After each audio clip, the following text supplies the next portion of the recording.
Hey guys, and welcome to Stressless Saturday, my favorite topic where we get to nut out some health and fitness questions or really just challenges and roadblocks that you are going to face during your health and fitness journey or, getting to the dream body that you've always wanted. So I've had an awesome week. I'm pretty pumped. I've been a full-time snapper at Snap Fitness in Casula, so it's been a great week. I've met some new people and I'm hopefully going to start changing some lives.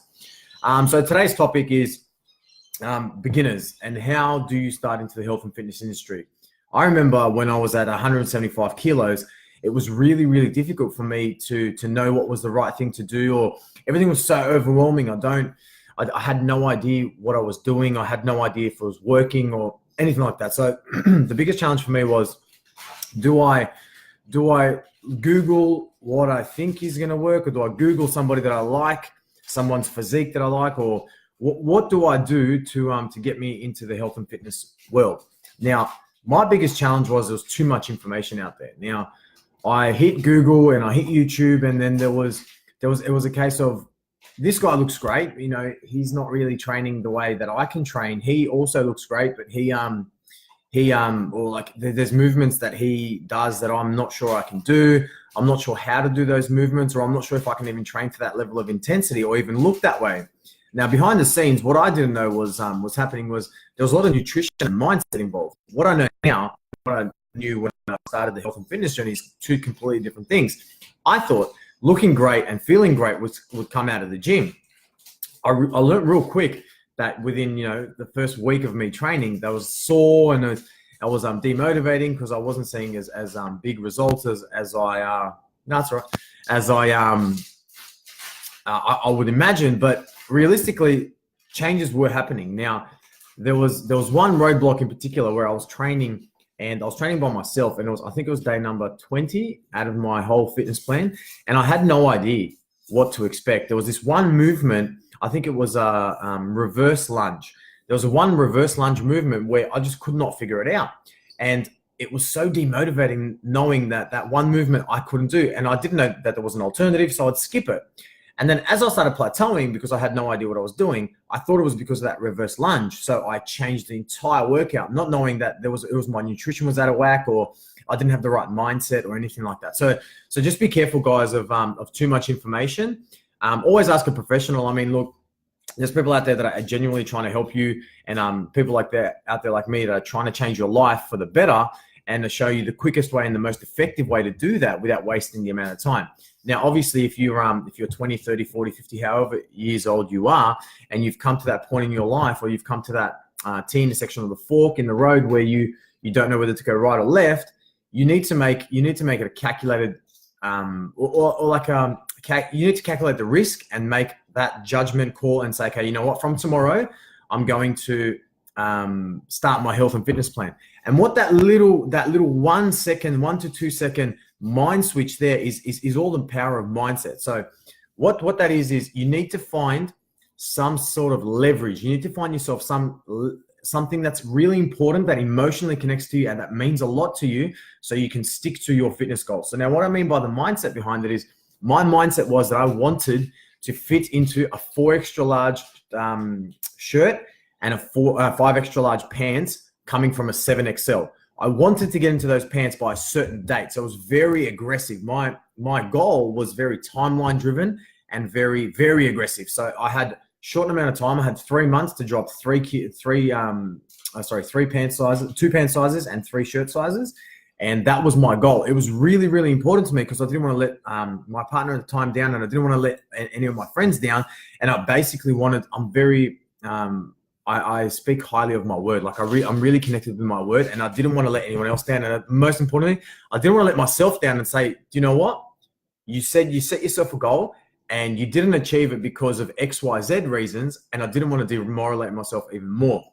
So what I'm saying to you guys now is, the first step that I would take is I would find some sort of massive leverage, whether it's emotional, whether it's physical, relationship, whatever it may be. Find something that's going to keep you there and hold you on and push you to go outside your comfort zone and nail exactly what it is that you need to do. So the reason why this is important is because every single time you feel down, every single time that you don't want to go to the gym, or every single time that you try and find an excuse not to stick to your plan, you always go back to that leverage and you turn around and say, okay, you know what? How important is it to me that I fit into that 4 extra large shirt, or that I fit into those 5 extra large pants? And that's the most important. That's the first step that I recommend, is find your own leverage and your own motivation to get outside your comfort zone.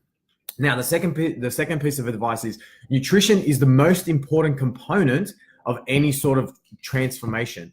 Your body needs to be nourished and needs to be fueled for 24 hours a day to keep you alive. Doesn't matter how hard you go at the gym, you can be at the gym 1 to 2 hours a day maximum. Your body needs to be fueled and operational for 24 hours a day. So the 80-20 split is really important, because 80% of your entire goal will come from nutrition, and 20%, or as I call it, 10% is mindset, and 10% is workout. The reason for it is the initial 10%, if you look at it as a bar, your first 10% will come from your mindset, your motivation, your inspiration, your leverage, and then the next 80% is your nutrition throughout the day, because it is a 24-hour period.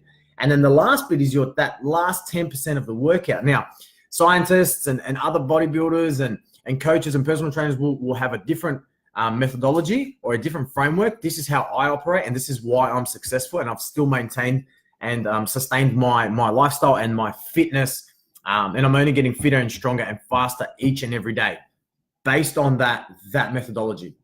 Now, nutrition, it's broken down into, it is, beginners will start getting a little bit confused. So strip it back and progressively advancing your nutrition. So first of all, the first thing that I tell everybody to do is get yourself a food diary. So you can get yourself a food diary at any retail store, or, online, or feel free, inbox me or comment, and I'll be able to send one out of the One Team Health, the food diary. So what you want to be doing is you just want to write down exactly what you eat for a week. I don't want to be, I don't care if you say 120 grams of peanut butter, 2 Big Mac meals, 3 family meals, or doner kebab, whatever it may be.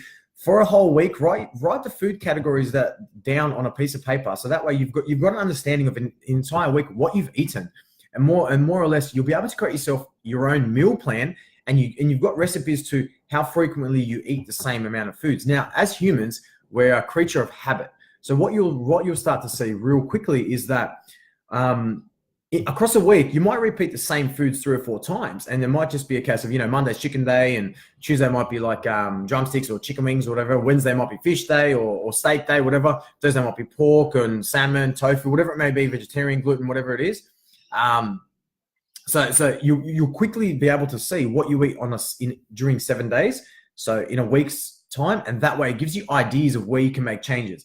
The second most important part of it is an actual diary, a calendar diary, where you say Monday, okay, from 8 o'clock to 4 o'clock, I'm at work. From 4 o'clock to 5 o'clock, I'm driving home, or I'm on public transport, or I'm picking up the kids, or whatever it may be.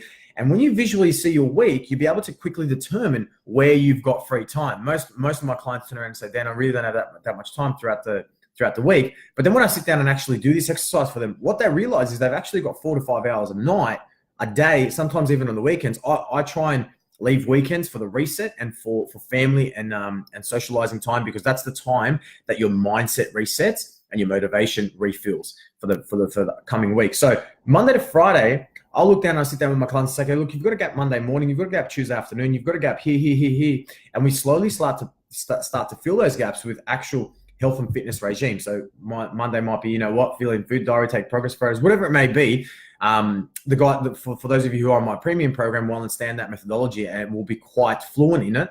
And then that way you've got what you've got there is a plan of what your week looks like, what you potentially just eaten, and where you need to make changes. And the last 10% that we were talking about earlier, the workout, that is where we're going to start targeting specific muscles, or we're going to start doing the overall body transformation. So shaping your body. So like sculpting. Sometimes each and every one of us are artists, and we're going to sculpt our body to the way we like it.